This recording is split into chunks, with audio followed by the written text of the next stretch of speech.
morning, in a biting snowstorm, we reach the position of the Alpini Corps. That same night, a tank-supported attack by the Soviets is halted, and the enemy is beaten back across the River Don. The young division suffered its first losses. For hours, the situation is discussed in bad school French. There is no agreement. The German communications officers are judging the situation differently than the Italian gentlemen.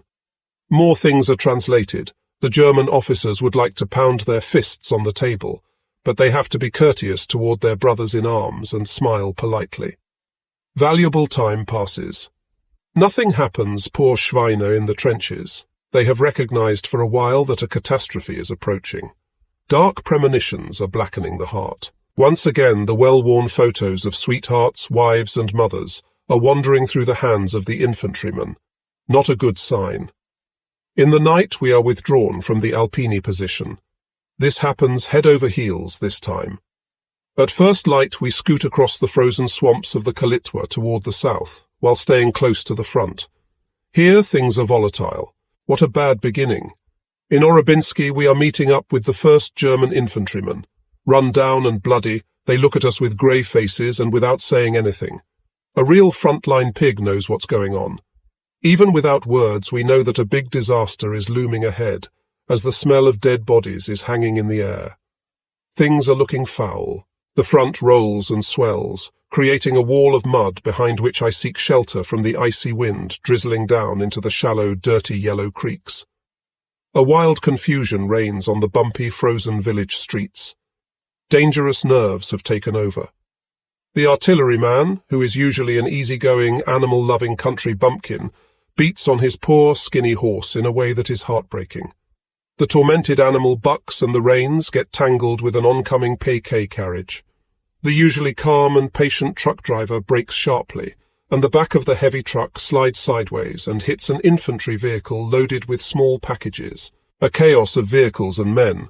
The responsible parties are screaming and swearing, and the Italians are barking and yelling in their pitched voices. Speaking of Italians, all of a sudden I come to a realization, and it becomes frighteningly clear what is going on here. I had already been wondering on the way down why we were encountering so many small and large groups of Italian soldiers in loose packs without any leaders. After exchanging a few words with a comrade who has more information about the situation, it becomes clear to me, those guys are taking off. They are running away just like their officers, who have already saved their own valuable lives. A handful of Germans are left behind to bleed to death, faced with a force 20 times superior. These oncoming packs are also blocking the roads for those what want to come to the aid of our condemned comrades. Full of hate and disgust, we look into the faces of those running away. Cowards, you have taken away the faith in comradeship in arms forever. You have been and will remain traitors. The German High Command is putting pressure on the Italian AOK, trying to get them to stop the oncoming flood. And once again, there is translating and negotiating without results, because the panic-inducing rumors of the fleeing today. I know it must have been an entire army causes even the courageous Italians in the hinterland to pack their bags. The great comrades of the neighboring Alpini Corps want to save the honor of their countrymen. Feverishly, they are trying to establish positions where they can regroup those who are fleeing. The ground is frozen too deeply. Too late, everything is too late. It is bitter cold, and biting icy wind chills you to the bone. We are therefore glad to get orders at noon to move into our positions. The second company with wonderfully equipped vehicles and guns is withdrawn to go back into position a few kilometers further south. We never saw them again. Our unit has been deployed to Zapkowo, where we try to settle down and get somewhat comfortable in the primitive bunkers. My special attention is on the Italians. If the situation were not so deadly serious, one would have to laugh wholeheartedly. With downcast eyes, like thieves, one after the other is taking off. Their faces are yellow, and it probably doesn't look much better in their pants. Trucks that do not start right away in this deadly cold are simply left behind. Nobody takes on the transportation of the enormous food supplies that are stored here in large warehouses. Too bad that guards are still posted in front of them. Otherwise, we would know what to do. With the evening comes food and good news. Now that our stomachs are filled, we are looking confidently toward the next hours. Everything will be fine. In the morning there will be an attack, and a police regiment is moving in for reinforcement. A large battery close to the big mountain of Zapkovo will go into position during the night in order to play the accompanying music to the attack. It's an icy, clear and moonlit night. It is barbarically cold, about 35 degrees below. Without gloves, our skin would stick to the metal of the weapons. In the direction of Orobinsky, the sky becomes a trembling firewall for a few minutes from the impacts of Stalin's organs. Her thunderous drumming reminds me of the best times. Through the thunder and crashing, we were unable to hear the soft singing and familiar chugging of the Ivans. All of a sudden, a gurgling rustle. We have just enough time to kick ourselves in the butt before there is an enormous explosion on the ground. 100 meters away, a second bomb hits. Bits fly in the air like fireworks. My neighbor, who is a metal worker in his civilian life, is reminded of the shower of sparks from a welding torch. This guy is not altogether wrong. From this point on, the thunder of the explosions is constant. The bombers aren't paying any attention to us anymore. Instead, they are dropping bombs in clusters at the entrance of the town where the road becomes very steep. Damn, that must be just the spot where one of us saw the heavy battery a little while ago. We are in deep shit. A little before midnight, a high-ranking officer comes to me in my bunker. He is the commander of the heavy battery. Desperately, he tells me that for the last 2 hours he has tried to move up the mountain unsuccessfully.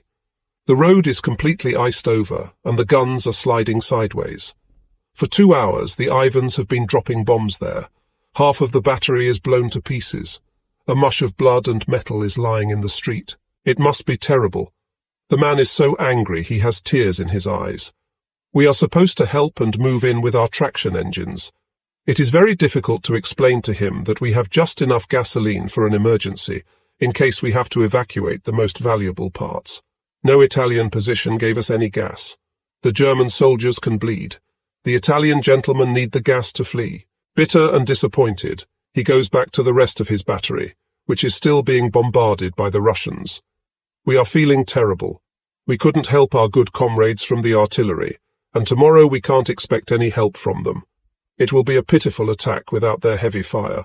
And all of that because of a few liters of gasoline, because of the stinking Italians. Things are looking bad. We attacked this morning. The police regiment is bleeding to death under the overwhelming pressure of the Russians. Even us Germans can't hold on any longer. Large sections are already surrounded. Others have been blown to smithereens by Stalin's organs and by tanks. Before midday, Russian tanks unexpectedly break through into the town. Systematically, they shoot at all vehicles, setting them on fire. We ourselves are then hunted down like rabbits. We can't advance through the deep snow. Someone falls, is grabbed by the tracks of the T-60, and crushed to a pulp. One can only talk about this with a few weak words. What remains hidden is the terror and the horror of it all. At noon, we have to evacuate the town. We can't hold it any longer.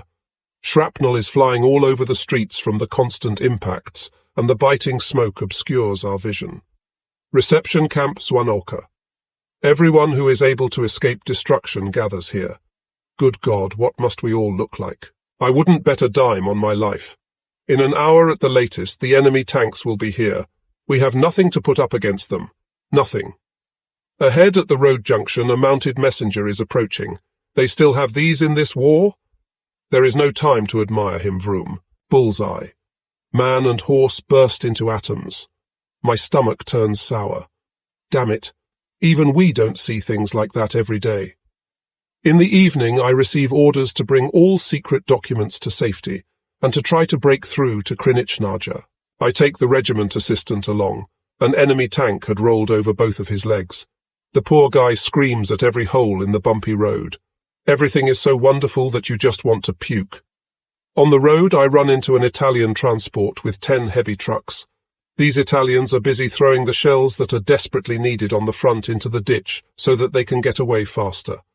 All I can see now is red.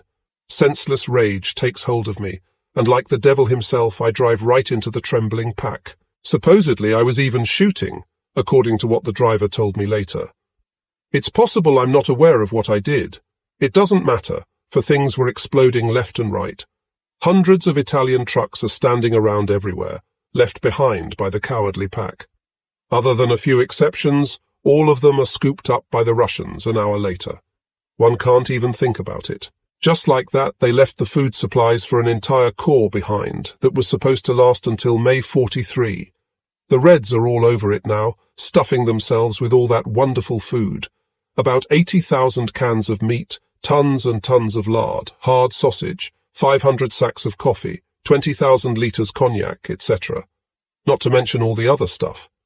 Just 2 days ago we had a glance into the large warehouses and smiled at a few hundred hams with our mouths watering. What a pity, what a pity. Zwanokha had to be evacuated also. We retreat under heavy fire, and OB is seriously wounded.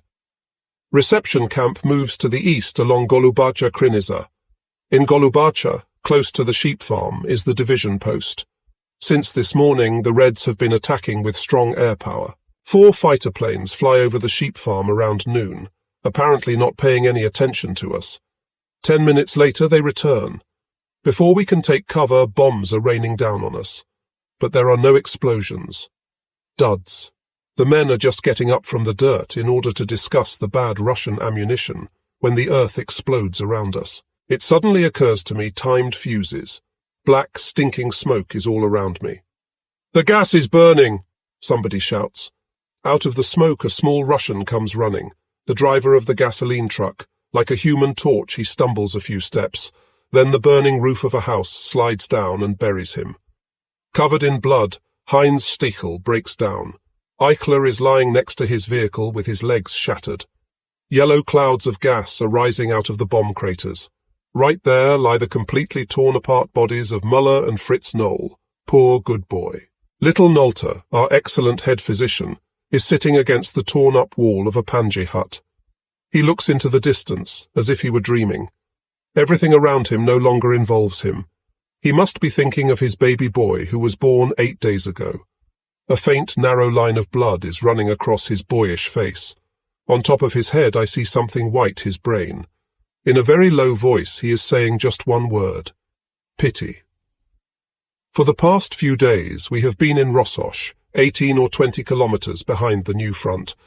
Only one company, already diminished by 50%, remains to face the enemy. In a short period of time, the young, strong division has been beaten up, and over 100 men are missing. How many of them might still be alive behind enemy lines? December 24th, Christmas Eve. Across the snow and ice and through the black, stormy night, our thoughts are with our families at home, where at this hour the candles of the Christmas tree are casting a gentle light on the children's beaming faces, Erica. Where a pretty young wife with moist eyes is holding the Christmas letter from her beloved in her hands, and her thoughts are reaching out far away across the ice of ancient old rivers, across the tattered Russian forests where the wolves are hauling, across the rubble of large cities, which have lost their horror under a sad, drab snow cover, past the pitiful Panji huts, all the way to her loved one. Silent night, holy night. Silent. The thumping and roaring of the front is making the windows shake. Holy. Ahead, the Red murderers brandish their tenfold superior force against the wretched German reception post. The drunken, yelling thugs stick their bayonets into the twitching bodies of our wounded comrades. Peace on earth. God in heaven, when will that be again? The candles on our little Tannenbaum have burned down. We have read the many lovely words from home. It's warm in our little room, and it is warm in our hearts. I am happy and content. Don't I have all the reason to be? We are not facing the enemy, and we have received 100 good things to eat and drink. A little bit of good wine has chased the bad ghosts of this bloody battle away. What remains are the appreciation and gratefulness to be alive. Who doesn't dream of the comfort of being with wife and child at home, Germany? The Red Flood has come to a standstill, as a small dam, a thin front of brave German men does not budge. They are holding their position. It's another story in the south, where the enemy has advanced to the west and the southwest, having taken over Milaroo and now standing threateningly close to Rostow. Despite our pride about the recent successes, we can't get any enjoyment due to the thunderstorm that is breaking loose in the south. Our recurrent question is whether the Hungarians will hold their positions in the north. Our days in Rossosh are carefree. The daily attacks by the Russian bombers can't disturb our peace of mind. We enjoyed a quiet and contemplative New Year's Eve with a bottle of champagne, reminiscing about the turmoil of the year 1942. What is going to happen in the coming new year? It is fortunate that we don't know.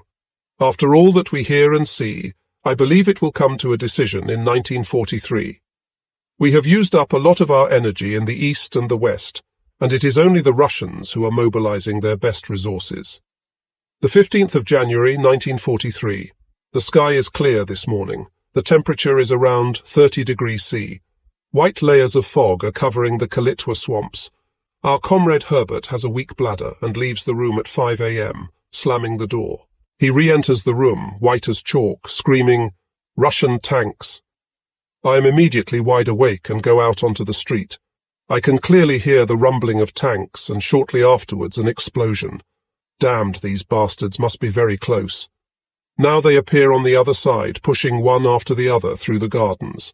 They stop, fire and lumber toward the center of the city. 10, 15, 18, 20 heavy blocks of steel. T-34 and KWI reach the bridge. The infantry dismounts and fans out. 6 heavy tanks drive by in close distance without noticing us, continuing on to the railroad station. These bastards want to cut our troops off. It is time for us to get ready. We don't have heavy weapons or explosives. We have almost no troops left in the city. We throw some of our belongings onto the carts and slowly move to the main street along the buildings for protection. Black clouds of fire hover above the city. Stukas are dive-bombing on the Russian tanks like hawks, thus distracting the red bastards from us. We broke through the ring after 1 hour. Burning Rossosh now lies behind us. The last tanks fire shells into our convoy. Escape. Every soldier on the Eastern Front is familiar with the harshness of the Russian winter. Chaos and terror is everywhere. Tanks have been abandoned, disabled or burning vehicles lie along the roads. There is constant bombing by the Russians. Food supplies are burning. There are long waits in snowbanks and we are frostbitten. The slightest injury can cause major problems, for medical service is non-existent. Nobody helps you anymore. Everyone is on his own. The weak ones die in the gutter or in the blizzard. 10 or 20 fear-stricken men are hanging on the sides of a truck and are being crushed to death in the convoy. Some have lost their gloves. Their fingers are frozen stiff. They are weak and fall down, only to be killed by the trucks that follow along in the convoy. Begging, whimpering, cursing and shooting. Whoever has been subjugated to this wretched experience will never forget it for the rest of his life. The terrible has now happened. The Hungarians in the north are retreating, or you could say that the entire army is fleeing in panic. Nikolaevka. The night is illuminated by hundreds of fires. Bombs are falling constantly.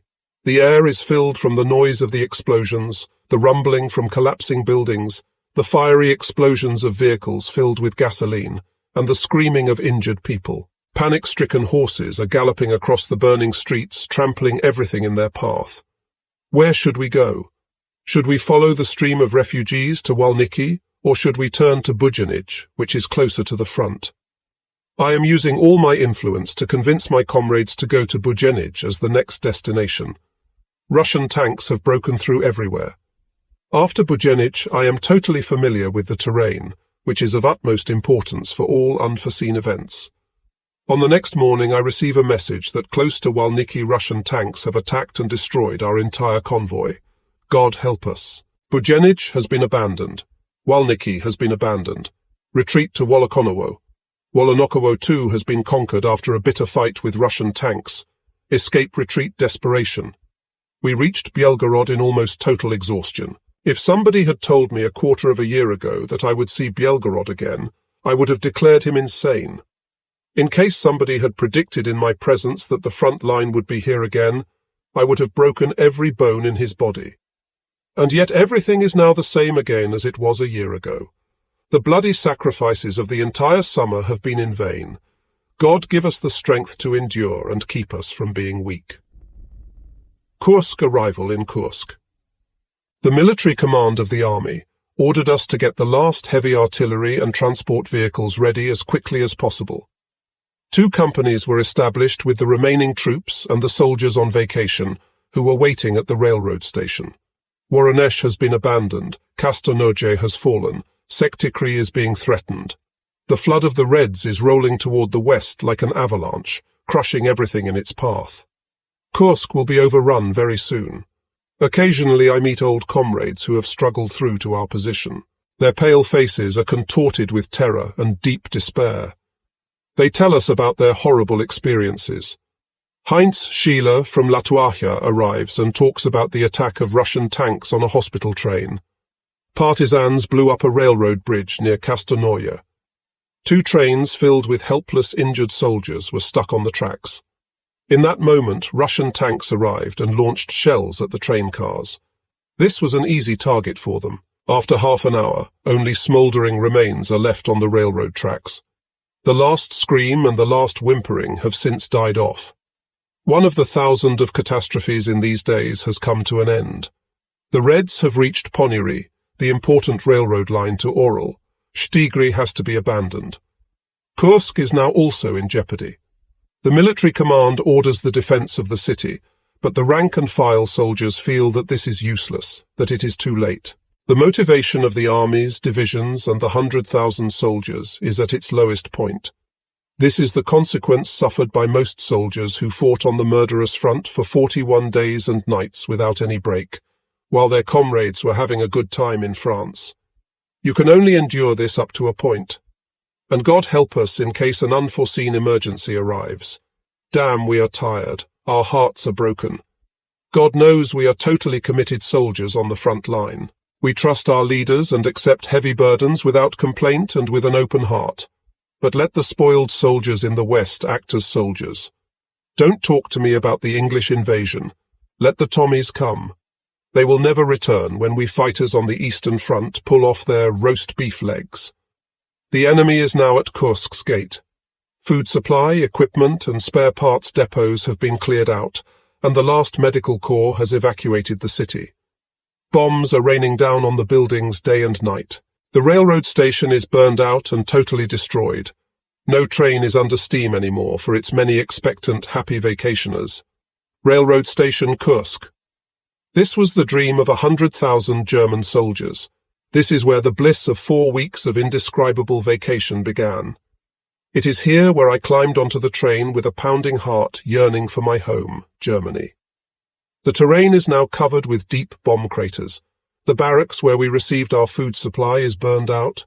The sign advertising vacation trains to Germany has been torn to shreds by the bombs.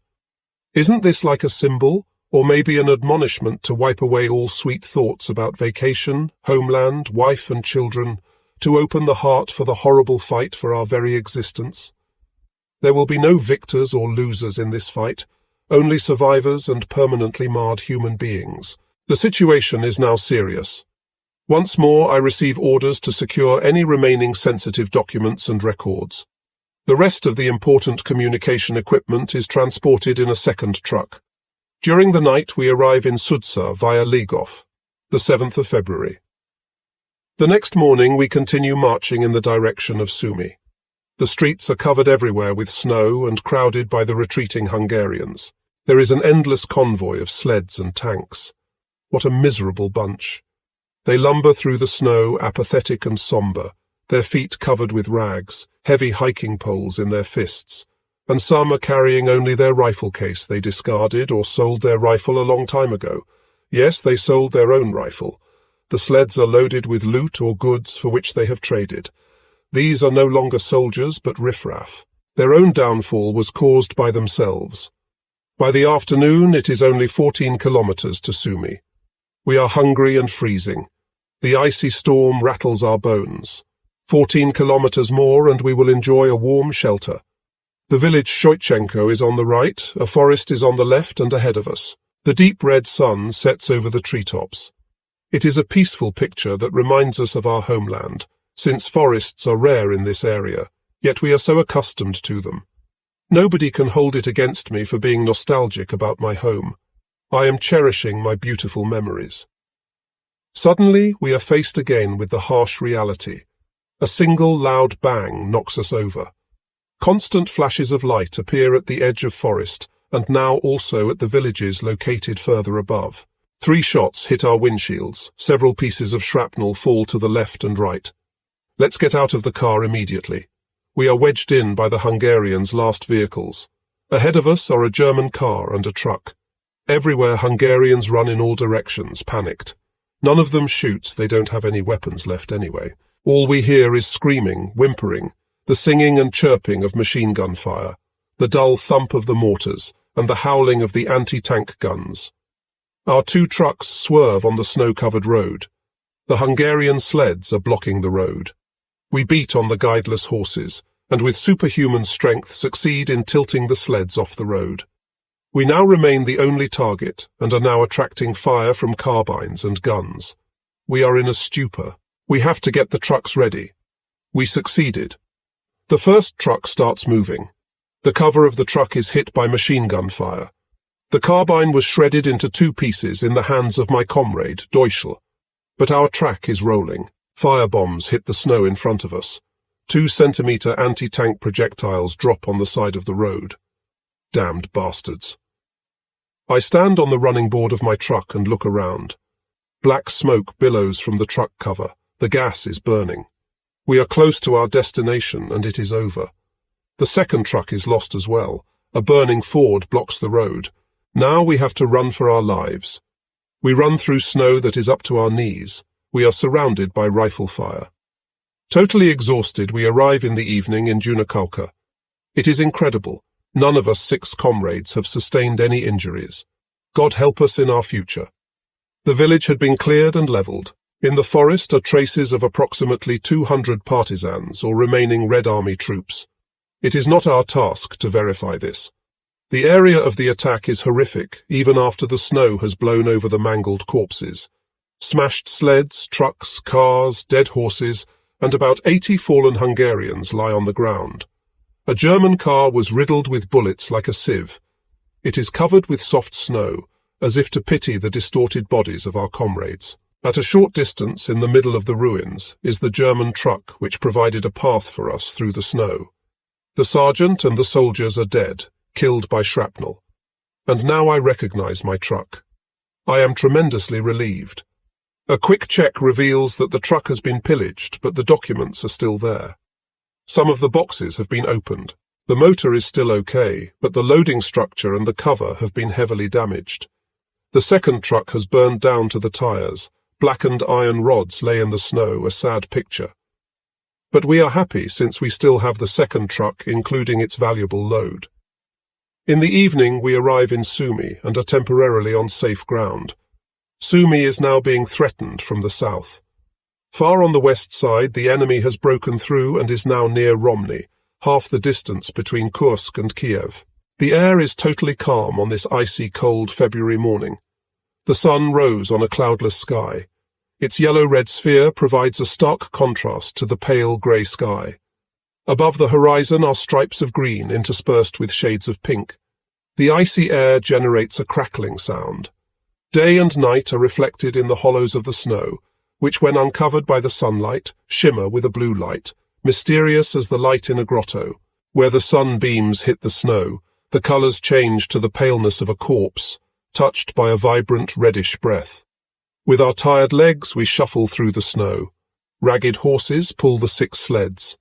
Attached to the first sled is an akya, a toboggan which is weaving left and right in its attempt to follow the tracks. It is a silent convoy, a death knell. The akya carries a precious load, the body of our leader, First Lieutenant Simon. His corpse has been with us for 18 days and nights as a token of our comradeship. During this, shots from the enemy were being fired above his body, intending to destroy us. We finally broke through the Red Ring. Our first lieutenant is with us, and this is good. We can't stop now. Charkow has been abandoned due to pressure from the enemy. The large depots and buildings have been blown up. The beautiful mansions dating back to the times of the Tsar have been burned down. Stalingrad, Rostov, Charkow.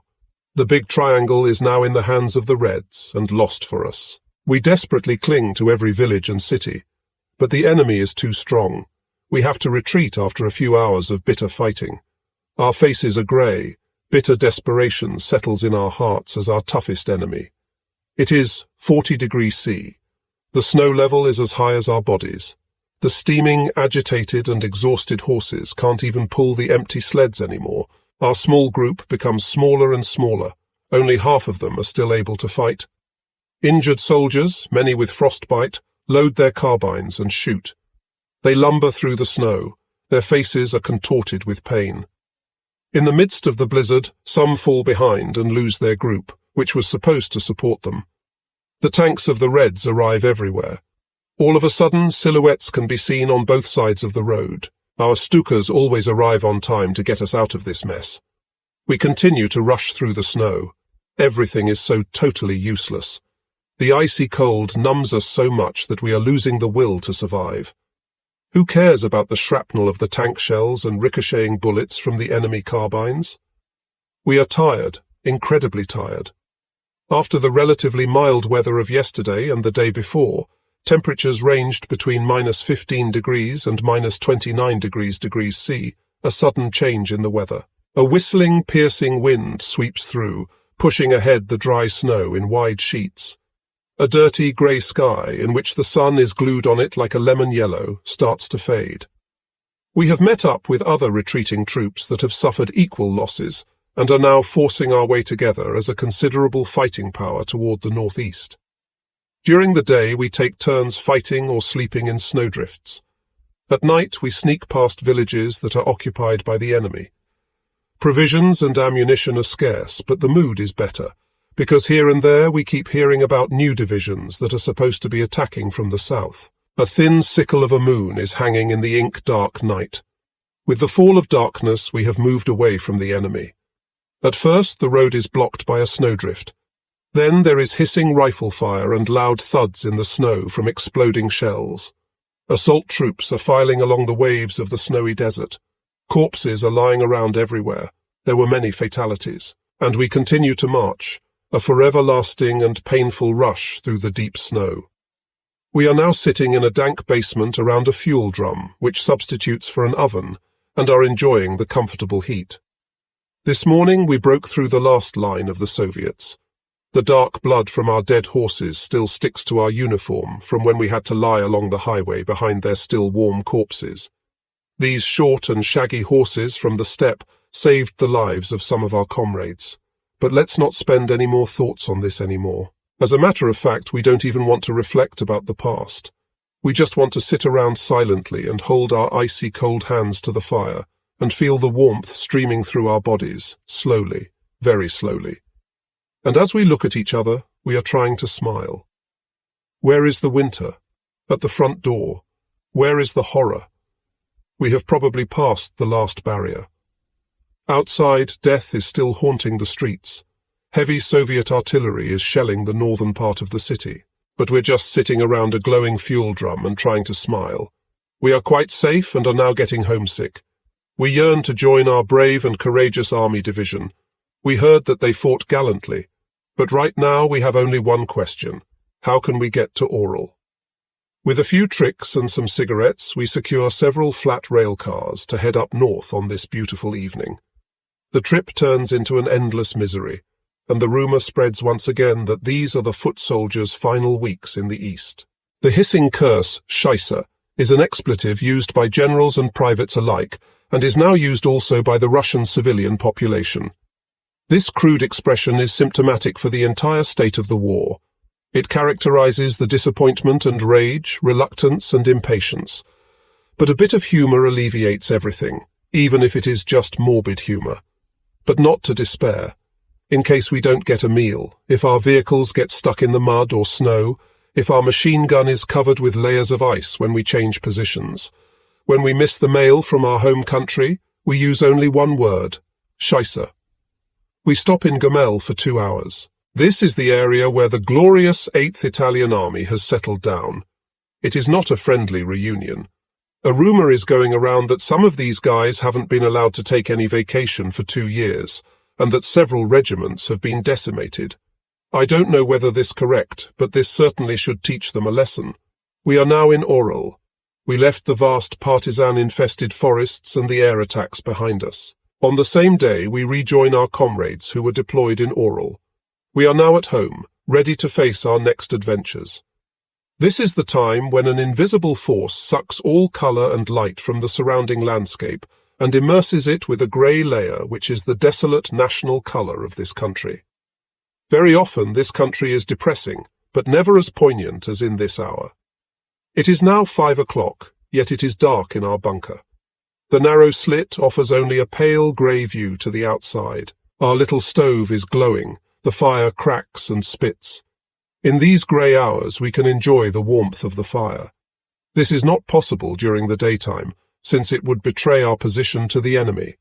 It is beyond comprehension that, despite the proximity of the front, we are still able to enjoy a quiet moment, a moment where we can dream and reflect.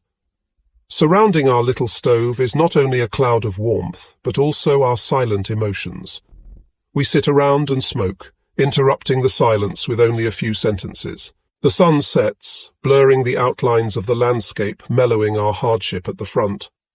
And now it is time for toasted bread. Our stove has reached the right temperature, and now the pleasant ceremony of the soldier starts. We cut large slices of the dark bread and place it on a plate in the stove. The slices turn brown and crispy. The unforgettable smell of the bread fills the cramped space of the bunker.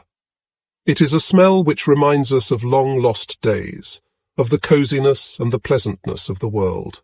There are many ways to toast the bread, which permits you to distinguish the characteristics of the people in the bunker: the greedy person, the easy person, the unconcerned person, and apathetic person.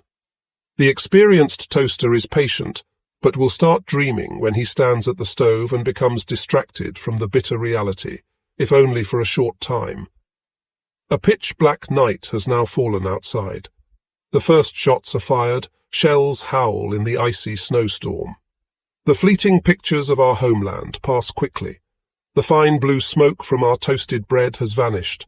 The trenches demand once again the full attention of every soldier. In come the impacts from shells. More and more impacts, thousands, tens of thousands, countless shells without any break. One cannot distinguish any more between each explosion. It is now a continuous noise of bursting and cracking, a never-ending infernal noise. The time does not pass. Every minute feels like an hour. We crawl into our bunkers and snow dugouts. In the beginning we are still talkative, but then we become more and more silent. We are hoping that the explosions will stop and the enemy will attack. Right now we have to endure this endless drumbeat. Outside, the landscape slowly changes its snowy appearance. Shrapnel destroys the camouflage and shakes the snow from the branches. The howling storm whirls the snow in all directions. But the noise of the explosions is drowning out the howling of the wind. The explosions singe the earth and eat up the snow, which has turned into a green and black mass covering the ground. Hot pieces of metal, tiny splinters and jagged pieces as big as your palm howl through the air. This has been going on for 3 days and nights, interrupted only by short breaks.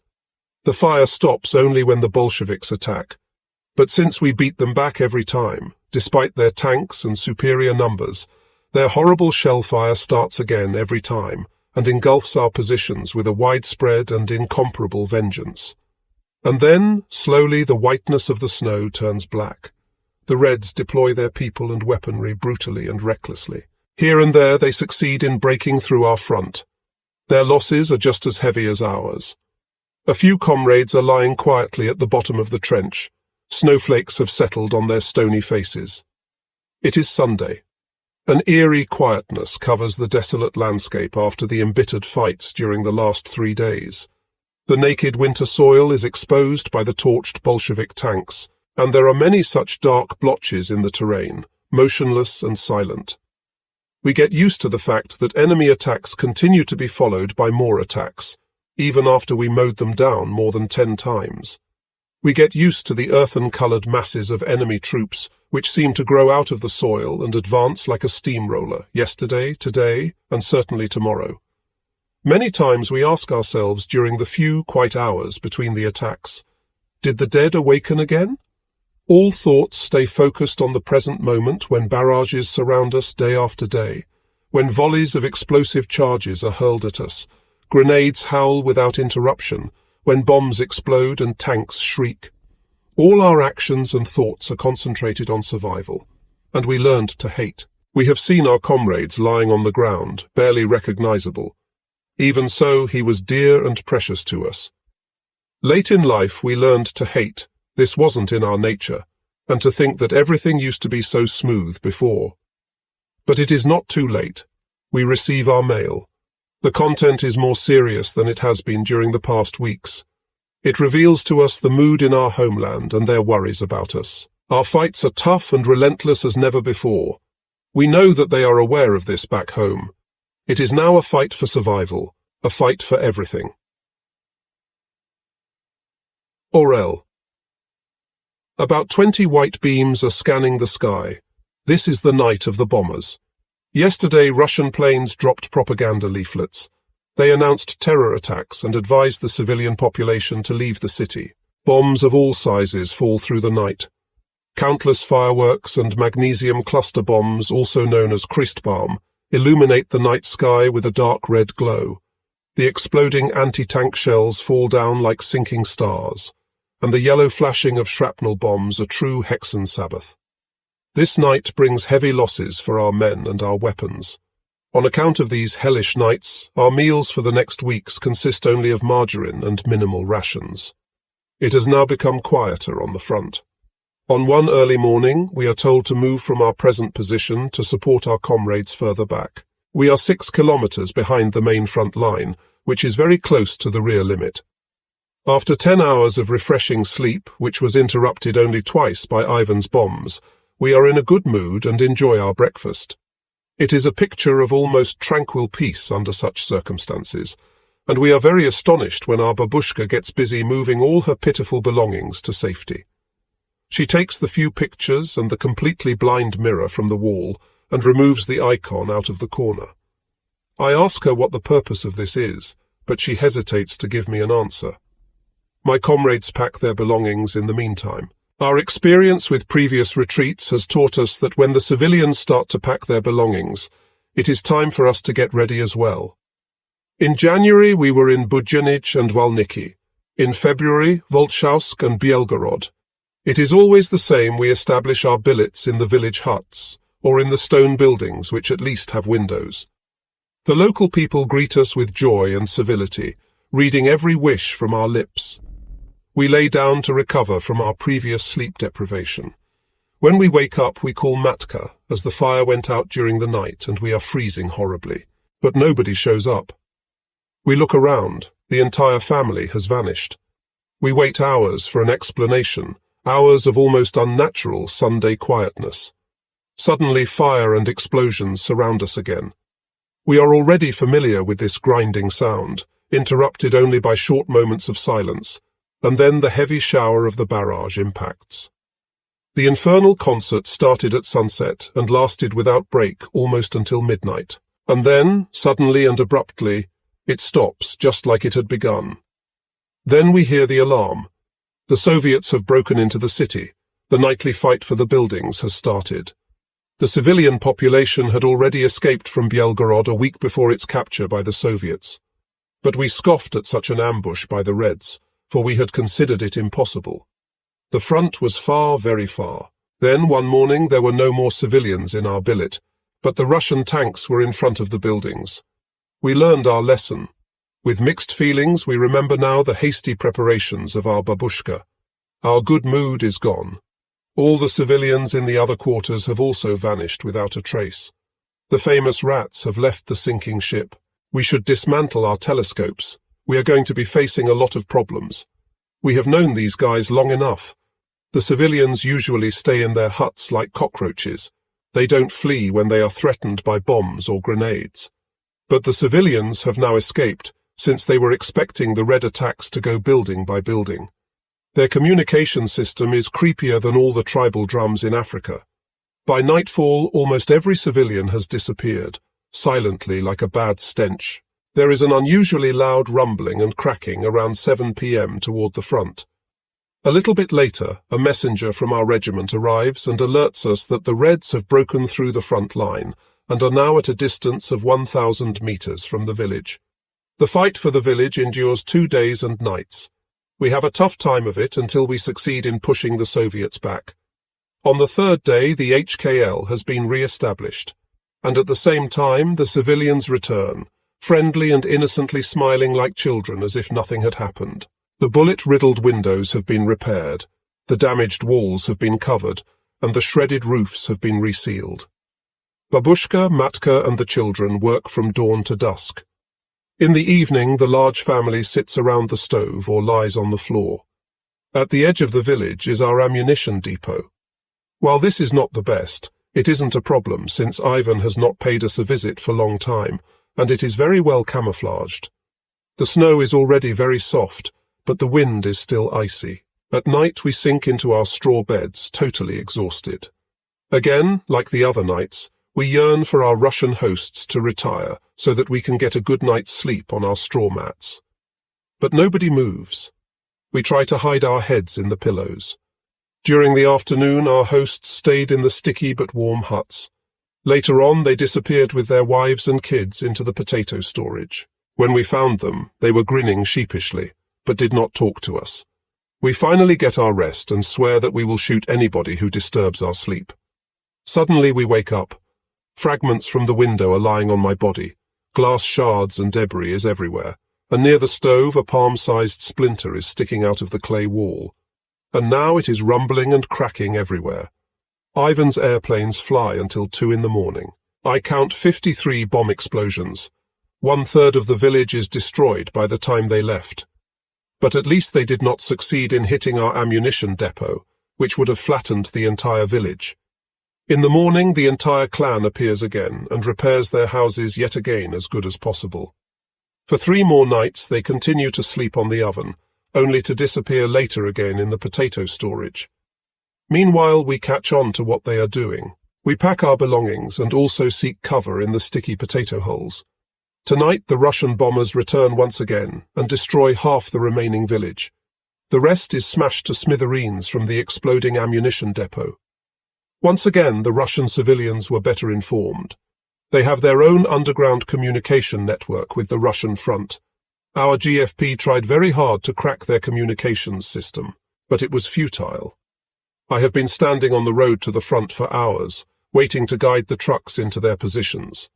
Platoons are pushing forward, the artillery rumbles by, the ground vibrating from the grinding wheels. To my rear, I can see the flickering glow of cigarettes. My spade bangs against my gas mask at every step. A horseback rider gallops forward. Somebody asks what time it is. It's 2 in the morning.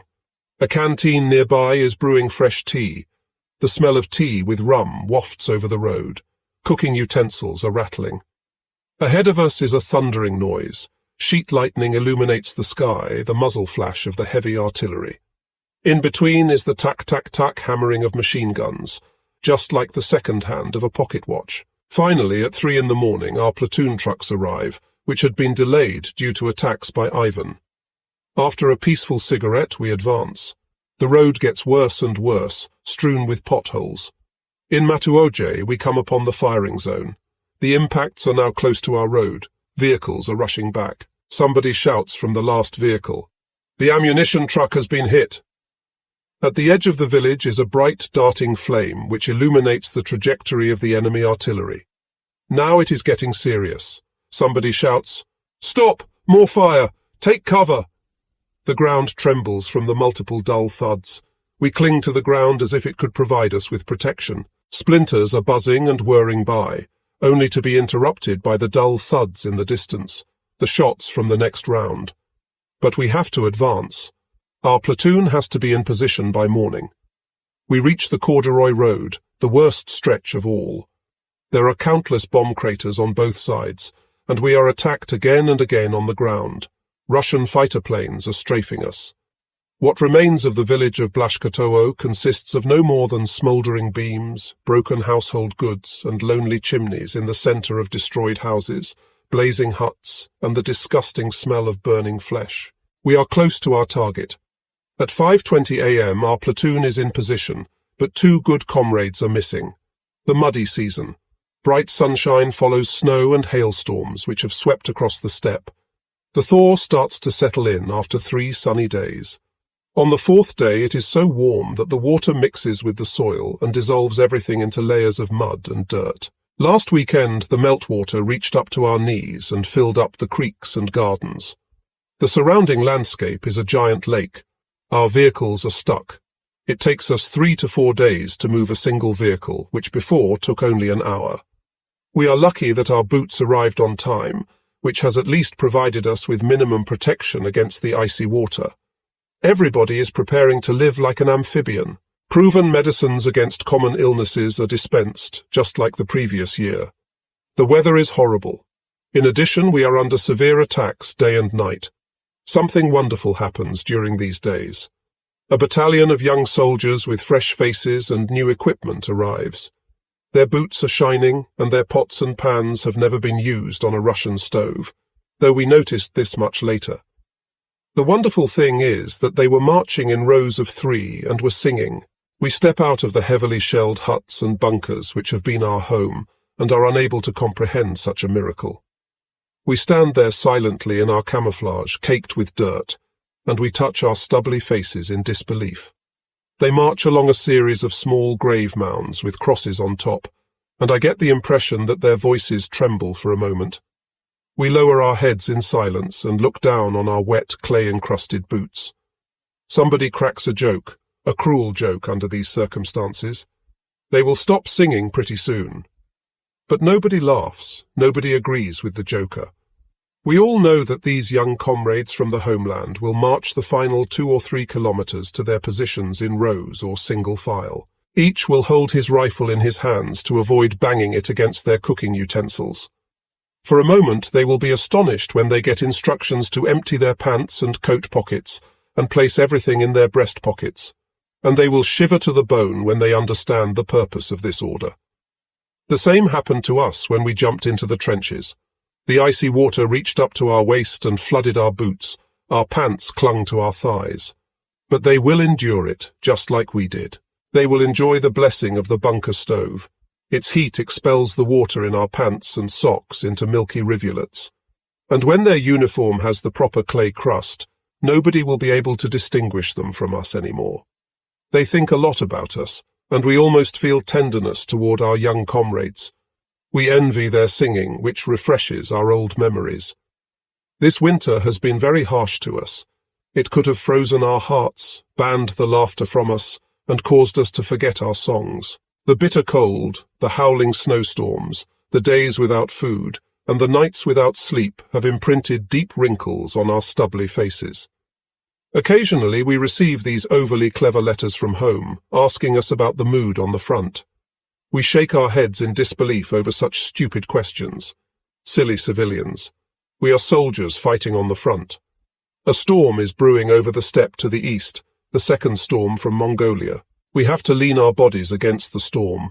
Step by step we dig into the ground and thus succeed in holding our position. Don't ask us how we are able to survive this winter.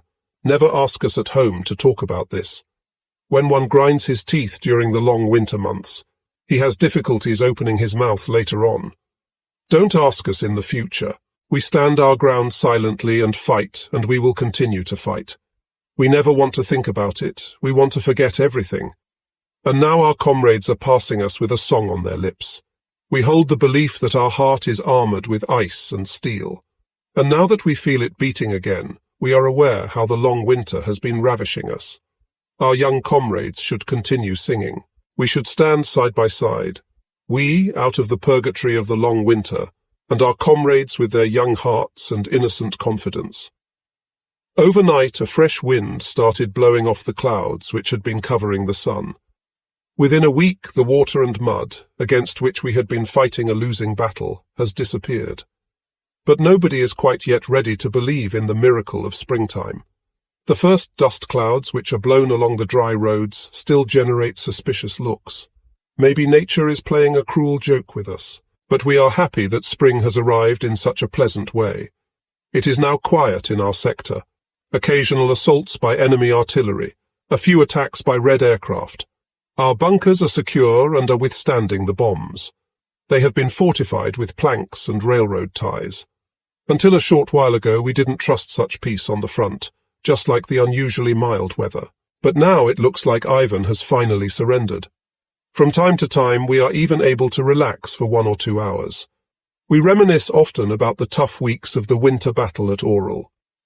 The main focus of the battle during the second half of February has been on the west side of Oral, to be followed a few days later on with an unprecedented ferocity on the southeast side of the city. The enemy concentrated strong battalions, tanks, and heavy artillery at both locations. It was therefore not surprising when the thunder of the artillery started on an icy February morning. What has occurred so far at this undefeated section has been pure hell. Even experienced fighters in the trenches have never encountered such a ferocious attack. The Russians launched a massive attack with infantry, consisting of 120,000 to 200,000 troops, 400 tanks, and 120 to 150 batteries, which was an extraordinary number on the Eastern Front. It is almost unbelievable that the German divisions could withstand such an overwhelming onslaught, but it is the enemy who was fully aware of this. Last but not least, the high loss of troops and material, caused by futile attempts to break through in the same sector, has taught the Bolsheviks a lesson that the defenders will hold their ground, despite their own vastly superior forces. The Bolsheviks' goal to cut off Oral in a pincer operation from the north to the south at the same location has motivated them to deploy these gigantic resources. We realized from the first hours of the massacre that it was essential to defend the prominent bastion of Oral, the most eastern point of the entire front. We were also aware of the fact that we could meet the same fate as our brave comrades in Stalingrad. Besides the north-south pincer with attack points at Bolchow and Ponyry, the Soviets have deployed 2 more spearheads west of Shizra, in the direction of Brzozk and at Ligov. Furthermore, the forest area of Karachu at Gomel is a giant area of marshes 500 kilometers wide, which is completely impenetrable during the winter time. It is also occupied by thousands of partisans and regular airborne troops. Every other deployment of replenishments has been robbed by bandits. All that we can do is hold our position to the bitter end. There cannot be any deliberation about our methods. Our position was very clear. Our only chance at survival is to defend ourselves. It is a tough battle for men who have nothing to lose. It was this horrible realization that made everything so easy at the time. Many soldiers marched to their death with a smile on their pale faces. The 23rd of February. The barrage of shells and heavy artillery has commenced, covering the German positions and fortifications. Bombers drop their loads in rows along the trenches, and in addition, armored fighter airplanes nosedive over the battleground and target us with their machine guns. And then the first wave of the Bolshevik infantry and tanks starts rolling in. It is both horrifying and unique. But we are not supposed to talk about this. We defend ourselves with a courage reinforced with desperation, and handle our weapons like skilled craftsmen. It looks like everything is to no avail. Too fierce are the recurring attacks on our positions, and everything that moves or sticks out of the icy cold winter landscape. Too vicious are the ever-present fighters which fly in groups like white lumbering birds of death with their rattling machine guns close above the main HKL. There are too many tanks and much too much infantry, 7 infantry divisions and 4 tank brigades just in the first days of the attack. The enemy succeeds in breaking through, deploying infantry and later on new tank brigades. In the first 5 days, 121 tanks are destroyed, only to have 80 new ones deployed the very next day. The poor weather conditions render the deployment of our Luftwaffe difficult. The losses are very high. Every day brings with it a new crisis which we can only overcome with efforts that are beyond our human strength and our own blood. 1. The 6th of March. During these first days of March, we move to the southern sector, where a new focal point is forming. The enemy has deployed 4 armies and an Air Force command into the area between Kursk and Oral. Again and again they attempt to break through the gaps in the decimated divisions of our right wing, and to move around our entire southern wing. The battle has now reached its climax. Since the beginning of the offensive at the end of February, the enemy has suffered 35,000 troops dead, 280 destroyed tanks, and 140 downed aircraft. In spite of such huge losses, the fighting spirit of our enemy remains undiminished. Their push is directed to the west. We continue to fend off their forces to the southwest and north of Oral. In between, the enemy attacks our flanks with their motorized divisions and tanks. At the same time, they deploy strong forces on 3 more positions: to the southeast of Oral, at a location closest to the city, to the north of the Shizdra section, and to our west. All attacks are supported by heavy artillery, not to mention the countless tanks. The 7th of March, we destroy 77 out of 90 heavy tanks. The fights continue with an incredible ferociousness until March 10th, with heavy losses on both sides. The situation continues to teeter on the edge of a knife. Our ammunition and food supply are being exhausted. The most important supply lines are threatened or are under heavy attack by the enemy. We come to the bitter conclusion that this might be the end. 2 days more and everything will be over.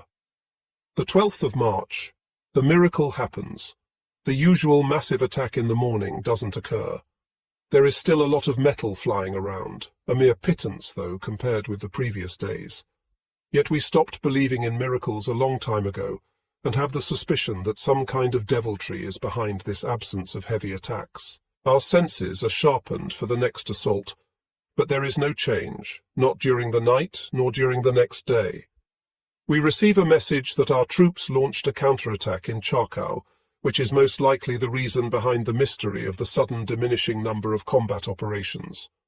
There are still a lot enemy units in the area which are now facing new realities. Their operational purpose is now in jeopardy, and they are apprehensive. The battle at Oral is over. An early springtime with bright sunshine follows the second terrible eastern winter. With gratitude we look up from our trenches, which are filled with the runoff from the melting snow, to a bright and blue sky. The shining sun in the center is like a symbol for the confidence in our victory. We are going to make it. Springtime has arrived faster than we expected. The last snow melted weeks ago. Due to the summer heat and drought, the mud which covered the entire landscape vanishes within days. On the front, we are again masters of our destiny. Platoon after platoon rolls over the roads covered with thick dust clouds from the panzers, Sturmgeschütze, mortars and long-barreled guns. This smells again like a major offensive. In a few weeks we are going to attack. We? I don't believe it. I guess we will be rounded up later on and then deployed to fight on the front. But let's wait and see. The first comrades have left already on leave, and it will be my turn in a few weeks. And now I am overpowered again by an eerie feeling that, so close to reaching my goal of 1,000 happy dreams, something could happen to me. A persistent toothache, headaches or diarrhea, suddenly everything assumes major significance. The recurring question is, I hope I am not going to get sick. I am in a bad mood these days. Our Luftwaffe and the enemy air force have been very active during these past few days. Day and night dozens of bombers or fighter aircraft fly through the sky. And this is always a telltale sign. When the Totenvogel dart about, either we or the enemy are planning major events. It is like a movie theatre for the frontline soldiers. But this show is not without dangers. The 6th of May. There is a lot of activity today. At the light of dawn, a squadron of Soviet bombers flies over our front line. Suddenly they make a sharp turn. They dive down and approach our position at high speed. Gauging from experience, they should now open their bomb bays and death should start to rain upon us. But nothing happens. Instead, we are now hearing the familiar howling sound of our fighters. We brace ourselves against the walls of the trench and watch the events unfold in the clear morning sky, where they are fighting for life and death. The tight, evasive maneuvering and shooting have started. Our fighter aircraft dive down on the slower bombers, whose gunners are attempting to shoot them down. The muzzle fires from the machine guns and the onboard cannons sparkle in the sky. Our fighters make their attack and then steeply pull up again with their engines howling to get on top of the enemy bombers.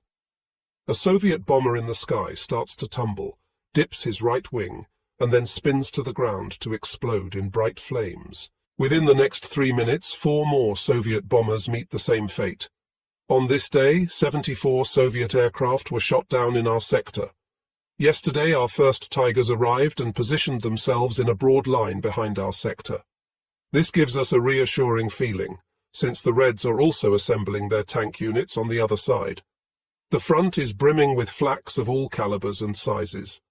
We are quiet and confident since winter is over, and the sun belongs only to us. As Hans Roth's third and last journal ends, he's within weeks of going on leave, and so he may have missed the enormous Battle of Kursk, which commenced on July 5, 1943.